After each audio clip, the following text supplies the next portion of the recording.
ভুল আমি দেখেছি, সেখানে তো আবু সাইদের ছবিই নাই। আবু সাইদ এই বিপ্লবের প্রতিচ্ছবি, প্রতীক। তার ছবি না থাকলে এটা কোনো ডকুমেন্টারি হলো না। সেখানে আরো নাই দেশনেত্রী বেগম খালেদা জিয়ার ছবিও তো নাই। সুতরাং কিছু ভুল হয়েছে এবং এই ভুল মাননীয় মন্ত্রী জোর হাতে স্বীকার করেছেন, ক্ষমা চেয়েছেন, বারংবার ক্ষমা চেয়েছেন। তারপর তো শান্ত হওয়া উচিত। এই ধরনের একটা জাতীয় অনুষ্ঠানে এটাকে পুষে সংসদের মতো একটা ওয়াকআউট, এটি বাঞ্ছনীয় নয়।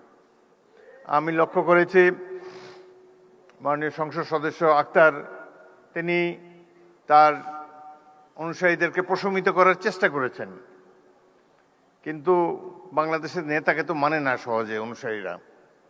প্রতি মুহূর্তেই তারা যে নেতার চেয়ে বড় এটা প্রমাণ দেওয়ার জন্য মুখিয়ে থাকে। সেই কারণেই এই ধরনের একটা অনুষ্ঠানের এই পরিণতি হলো।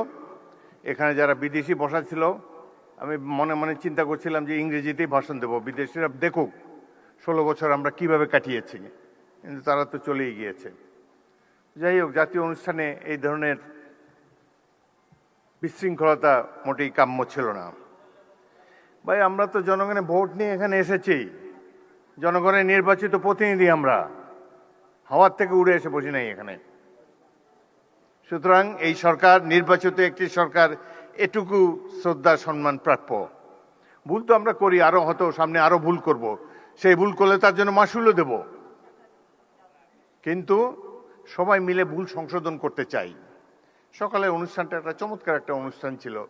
প্রফেসর ইউনূস নিচে বসেছিলেন, তাকে মাননীয় প্রধানমন্ত্রী ডেকে এনে সম্মান দেখিয়ে তার পাশে বসিয়েছেন, স্টেজে উঠিয়েছেন। এটাই তো আমরা কামনা করি।